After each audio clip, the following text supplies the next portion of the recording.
আসসালামু আলাইকুম। আশা করি ভালো আছেন আপনারা। আল্লাহর রহমতে আমিও ভালো আছি। আমি আমার অনেকগুলো পাঁচমিশালি মাছ আনছিল, সেই মাছের ভিতর থেকে বন্ধুরা কিছু টাকি মাছ বের হয়েছে। টাকি মাছ যদিও আমরা খাই না, তবু এখন ভাবলাম এতগুলি মাছ ফেলে দিব, দেখি একটা রেসিপি করি। কারণ আমরা ইলিশ মাছের ঝুরি খাইছি, বাইলা মাছের ঝুরি খাইছি, টাকি মাছেও তো অবশ্যই একটা ঝুরি হবে। তাই দেখি একটু করে, কেউ না কেউ তো খাবে, করে রাখি। দেখেন আমি কিভাবে করি।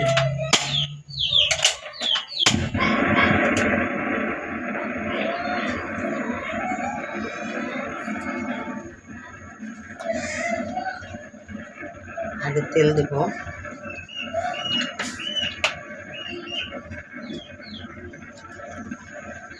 এখন তেলে দিব কটা শুকনো মরিচ।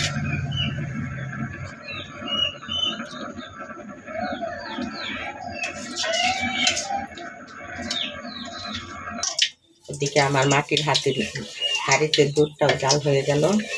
এখন বন্ধুরা, আমার মরিচটা ভাজা হয়ে গেছে, এখন আমি মরিচগুলি তুলে নিব।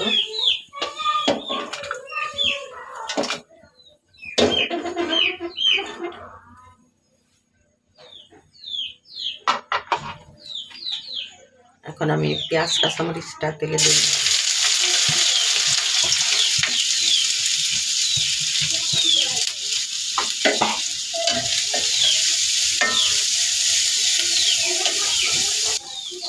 বন্ধুরা, এখন পেঁয়াজের ভিতর দিব এই যে মাছ।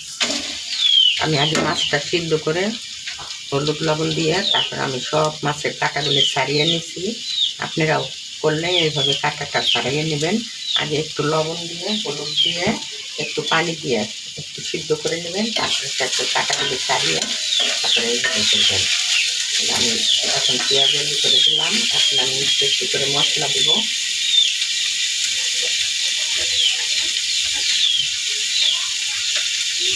আমি দিলাম একটু লবণ, একটু হলুদ গুঁড়া,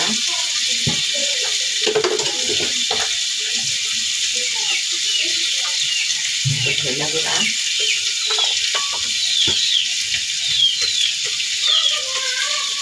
একটুখানি জিরার গুঁড়া।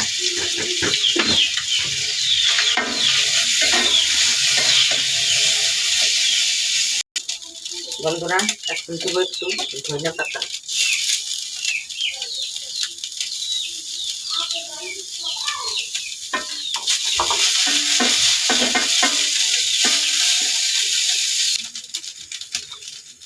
বন্ধুরা, এখন দিলাম ওই যে ভেজে রাখা শুকনো মরিচটা গুঁড়া করে।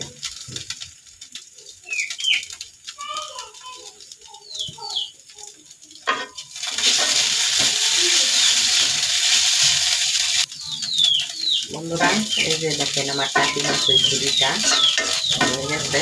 এখন আমি নামিয়ে নেব। দেখছেন দেখছেন কত সুন্দর হয়েছে। সবাই বলছে বাড়ি সুদ্ধা নাকি খুব ঘেরান হয়ে গেছে, খুবই বলতেছে যে খুব স্বাদ লাগবে। খাইছো?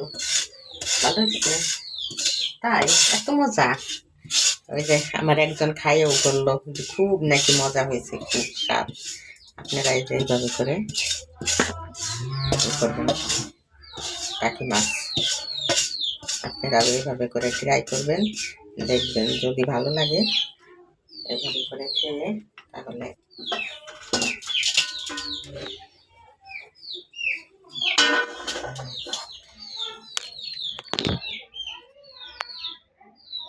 এই যে বন্ধুরা, দেখেন কত সুন্দর হয়েছে এই যে টাকি মাছের এই ঝুড়িটা।